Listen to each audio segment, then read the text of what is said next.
Welcome to this edition of The Deep Dive, brought to you by Safety One Source. Glad to be here. Today, we're really focusing in, laser-focused, you could say, on a really vital area for all you safety professionals, risk managers, really anyone dedicated to boosting workplace safety. Absolutely. We're talking about OSHA's interpretations of workplace first aid. Exactly. And we've got a good set of resources here. OSHA letters, the standards themselves, like 1910.151 and 1926.50. And even a memo that tackles some pretty specific scenarios people might face. Right. So our mission, our goal for this deep dive is to get past just the regulations on paper. Yeah, to pull out those actionable insights, things you can actually use. We want to give you a clearer picture of, training needs, what should actually be in those first aid kits, thinking about response times. And also the role medical personnel should play. It all ties together. So for those responsible for safety, this isn't just about compliance, is it? Not at all. It's really about being proactive, protecting your people. We're going to unpack OSHA's thinking on things like bleeding control, which is critical. And how quickly you need to respond when something serious happens. Right. Think of this as getting the inside track on the nuances and how you can, translate that into real improvements for your safety programs. Okay, let's dive in then, starting with bleeding control. It's seen some updates lately, hasn't it? It really has. Significant ones. So when we talk about minimum training requirements from OSHA's angle, what are the key things safety pros need to watch? And how does that connect to what goes in the kits? Well, what's interesting, especially for general industry under 1910.151B, is how performance-based it is. Performance-based? How so? The key phrase is adequately trained. Now, OSHA doesn't certify training programs themselves. Right. They don't hand out cards. Exactly. But they do recognize programs that are, nationally accepted, medically sound. But here's the crucial part. Adequately trained isn't static, meaning the training content has to match the specific hazards and the type of work happening in your workplace. It's definitely not one size fits all. That makes complete sense. An office is totally different from a factory floor. Precisely. And looking back helps too. OSHA's historically pointed to the American Red Cross as a kind of benchmark. I've heard that. There's an old agreement, right? Yeah, from 1978, believe it or not, and it's still technically in effect. Yeah. It basically says Red Cross Basic, Standard, or Advanced First Aid Certification meets that adequately trained mark for general industry. Okay. You'll also see the American Heart Association, National Safety Council mentioned often, good, reputable providers. The core idea is always quick, effective initial help. And it seems like for some industries, the really high hazard ones, OSHA gets even more specific on training. Oh, absolutely. Yeah. If you go to construction, that's 1926.50C. Yeah. Or shipyard employment, longshoring, commercial diving. They call it specifics. Often, yes. They'll explicitly mention American Red Cross or equivalent training. For construction, it's Red Cross, or the old Bureau of Mines training, which isn't really around much now, or something you can prove is just as good. So the burden's on the employer there. Definitely. In those sectors, you need to ensure your training meets a recognized standard. A generic course might not cut it. Right. You need to show it aligns with those groups or is equally thorough. Okay, now focusing on what's in that training, especially for bleeding control. What's the current expectation given how things have evolved? This is where it gets really critical and where safety pros can make a real impact. Bleeding control's always been part of first aid, right? Compresses, even tourniquets way back. Sure. Basic stuff. But the emphasis shifted. For a long time, it was all about direct pressure first. Then in 2015, we got updated guidelines from the American Heart Association and the Red Cross together. And those 2015 updates, they change what adequately trained means now, don't they? It's exactly right. The 2015 guidelines kept direct pressure as step one. Absolutely. But they also put much more emphasis on using tourniquets correctly and quickly for severe limb bleeding. When direct pressure isn't enough. Precisely. And they also brought in hemostatic dressings as another tool for when tourniquets or pressure aren't the right answer or aren't working. Okay. And here's the key takeaway. OSHA has interpreted adequately trained for general industry, that 1910.151B standard, to include these 2015 ADARC methods. So if your training doesn't cover proper tourniquet use or hemostatic agents where needed, it's time for an update. It applies across the board for general industry first aid. That's a really crucial point. Just knowing basic bandages might not be enough anymore in a lot of places. Okay, let's shift to the tools, the first aid kits. What does OSHA say about contents, especially for stopping bleeding effectively? Well, again, the general industry standard, 1910.151B, is a bit broad. It says, adequate first aid supplies readily available. Adequate? Seems like a keyword. It is. The non-mandatory Appendix A points towards the ANSI Z308.1 standard for more detail. ANSI Z308.1. Okay, and if you look at how that standard has changed, the 1998 version listed basics, compresses bandages. But the 2015 version, ANSI Z308.1 2015, gets much more specific based on workplace risk. Can you break down those risk levels, Class A, Class B? Sure. So ANSI 2015 talks about Class A kits. That's the minimum for most workplaces. And Class B kits recommended for higher risk places, where injuries could be more severe. What's the difference in contents, bleeding-wise? Class A has essentials. Bandages, trauma pads for bigger wounds, sterile pads, good basic stuff. Class B includes everything in Class A plus tourniquets. Ah, tourniquets are the Class B edition. That's the big one for bleeding control, yes. And here's where OSHA's interpretation is vital. OSHA says general industry must have at least the Class A bleeding control items. However, Here comes the important part. right, if your workplace has a higher risk of serious injuries, OSHA says you are required to have the Class B kit contents, including those tourniquets. So it's not just having a kit, it's having the right kit for the risk. What makes a workplace high risk in OSHA's eyes here? They point to places with a real chance of things like major burns, fractures, or, very relevant here, amputations. Okay, amputations are a clear flag. Definitely. And OSHA strongly recommends Class B kits in industries where amputations are a known hazard, like those in their Amputations National Emphasis Program. So doing a risk assessment is key. Absolutely critical. And frankly, many safety pros find that just putting in Class B kits, even if maybe not strictly required by the absolute letter, reduces liability. And shows commitment, builds that safety culture. Exactly. It sends a strong message. Sometimes going beyond the minimum is the smartest move. Makes sense. What about those specific industries like shipyards and construction? Do their kit requirements line up? Very similar risk-based thinking. The shipyard standard, 1915.87, requires adequate first aid supplies based on the hazards there. Sharp metal, heavy equipment, High risk for cuts, crushing. Right. So OSHA strongly recommends Class B for shipyards. Construction, 1926.50 D1, needs first aid supplies readily accessible. Their appendix points to an older ANSI standard. The 1978 one. Yeah, which actually did list gauze, compresses, even tourniquets back then. Yeah. But current 2015 ANSI recommends Class B for high-risk industries like construction, including hemostatic dressings. So OSHA's advice follows the newer standard. Yes. Given the injury rates, OSHA strongly advises Class B kits for construction too. So the takeaway message seems consistent. Assess your risk. If it's anything beyond a basic low-hazard office, you really need to consider Class B kits. And in many cases, you'll likely find they are required, especially if serious bleeding or amputation is a possibility. Okay. Let's pivot then to another critical piece, time. How fast does that first aid need to arrive? What's OSHA's take on response times? Yeah, time is crucial. OSHA stresses that prompt first aid bridges that dangerous gap between the injury happening and professional medical help arriving. Makes sense. The golden hour concept, almost. Sort of, yeah, but even faster sometimes. They've interpreted the phrase near proximity, especially where severe injuries are possible. Falls, suffocation, electrocution, amputation. They're really bad stuff. Right. In those places, if you don't have a trained first aider on site, near proximity means emergency services need to be available within about 3 to 4 minutes. Wow, 3 to 4 minutes. That's really fast. It is.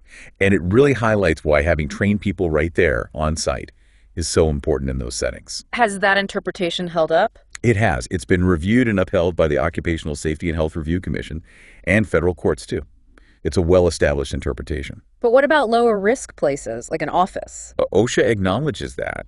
In places with, let's say, a more remote chance of those immediate life-threatening injuries, like a typical office, Yeah. a longer response time, maybe up to 15 minutes, might be reasonable. Might be. Still seems like faster is always better. Oh, absolutely. Yeah. The principle is always minimize delay, but there's some flexibility based on risk. So while maybe 15 minutes is okay for some low-risk spots, the clear preference and almost a requirement in high-risk areas without on-site help is that super fast response. Exactly. And while OSHA doesn't explicitly mandate certified first aiders with CPR on every single site in every case, They strongly recommend it. very strongly, it's a best practice. Having someone trained right there allows for that immediate action that can truly make a difference in outcomes, especially for cardiac arrest, breathing emergencies, or severe bleeding. What about extreme situations like Like an active shooter incident. How does response time factor in there? It's such a chaotic scenario. It is complex. OSHA addresses active shooter preparedness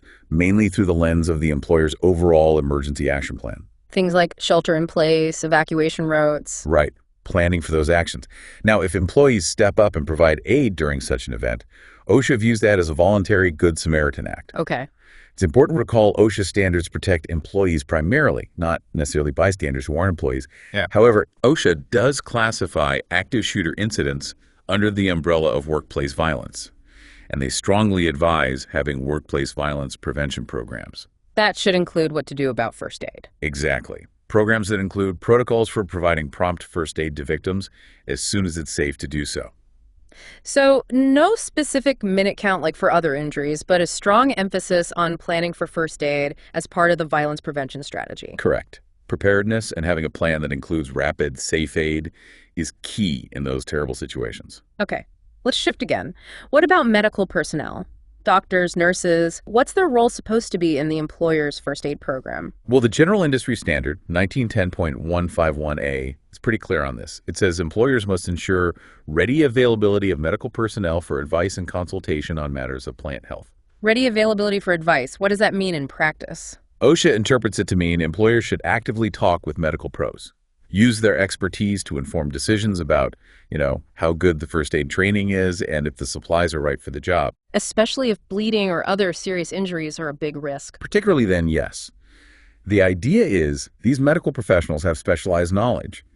They can help tailor the program specifically to the workplace hazards and even the general health profile of the workforce. So it's not just a checkbox, it's using their expertise. Right. And ideally, it's not a one-off chat. Building an ongoing relationship with a medical consultant can help spot new risks, adjust protocols, maybe based on new medical knowledge, while respecting privacy, of course. It keeps the program current. That makes a lot of sense. Using medical expertise to make the safety program smarter. Now, is OSHA's guidance static, or are they thinking about updates to these first aid materials? No, it's not set in stone. They are looking at updates. OSHA has said they plan to review and likely update their 2006 Best Practices Guide on workplace first aid programs. To reflect newer practices. Exactly. To bring in the latest on things like bleeding control, addressing first aid after active shooter events, and updating all the references to things like the newer AHRQ guidelines and ANSI standards we've discussed. And their website info, too? Yes, they've indicated they'll look at updating related web pages as well to align everything. It sounds like they're trying to keep pace with best practices and new threats. They are. And they also use their partnerships, like the one with the American Red Cross, to push national campaigns, like Stop the Bleed. Right. That's been a big push. It has. So it's a combination of updating guidance and promoting awareness through these cooperative programs. Okay, before we wrap this section, I know we pulled some specific points just for the construction industry from the sources. Let's quickly touch on those for listeners in that sector. Good idea. Yeah, the construction standard, 1926.5R, has some unique bits. Like 1926.5B, it stresses making plans for prompt medical attention before a project even starts, if serious injuries could happen. Planning ahead to avoid delays. Exactly. The whole point is to cut out any delay in getting serious medical help. OSHA says employers need to take reasonable steps to make sure that access is quick. What about unions? Can they designate first responders on a construction site? Does OSHA weigh in? Generally, no. OSHA focuses on the safety requirements, not usually internal union matters or labor relations stuff. So who a union designates isn't typically an OSHA issue. But the standard does say something about having a trained person on site. Yes, 1926.50C is clear. If there isn't a clinic, hospital, or doctor easily accessible nearby, then someone with a valid first aid certificate, like from the Red Cross or equivalent, must be available right there on the site. Got it. And the construction first aid kits, any special rules there? A few specific details in 1926.50DE. Yes, supplies need to be easy to get to, kept in a weatherproof container. Individual packages sealed up. Protects them from the elements. Right. And they need checking before the job starts, and then at least weekly, to replace anything used. It requires basic supplies for typical construction injuries, but clarifies that advanced medical equipment isn't mandatory in the kit. We also saw notes on AEDs and communication on construction sites. Yeah, interesting points. Currently, no specific OSHA rule mandates AEDs on construction sites. But They did note that firing someone for bringing their own AED could potentially be retaliation under Section 11C of the OSH Act, depending on the details. Same goes for firing an EMT after they give aid no specific protection under 1926.50, but it could be an 11C issue case by case. And communication, if 911 isn't available. Then 1926.50 says you have to post emergency numbers, doctors, hospitals, ambulances, which implies you need some way to call them. A phone or radio has to be available. Pretty much. But a general rule against personal cell phones, even for an EMT who isn't the designated first aider, that usually wouldn't violate OSHA rules. Okay. And lastly, for construction, those eyewash and washing facility requirements, especially around things like cement. Right. 1926.50 covers eyewash drenching. Needed if eyes or body could be exposed to injurious corrosive materials. Has to be suitable, immediately available within the work area. How close is within the work area? ANSI Z358.1, which OSHA often uses as guidance, recommends within 10 seconds travel time on the same level, and you have to protect it from freezing. Makes sense. And basic washing for cement dust. That's 1926.51F1. Need washing facilities in near proximity if contaminants like Portland cement could be harmful. That means clean water, non-alkaline soap, clean towels. What about those pH buffer solutions for cement? They note those can be effective, yes, and usually a job trailer on site counts as near proximity for the washing station. And long sleeves for cement work, always required. Not always. It's a case-by-case call based on exposure risk, other controls, and heat stress potential. Not automatic for concrete finishing, for example. One last construction point. CPR retraining, annually required. OSHA supports annual CPRE retraining, like in their best practices guide, but it's not generally required by the construction standards unless a specific rule applies, like for confined spaces, logging, some electrical work, diving. Got it. So a lot of specifics for construction folks to be aware of. Okay, as we wrap up this deep dive, let's boil it down. What are the absolute key takeaways for our listeners, the safety pros, risk managers, everyone focused on safety?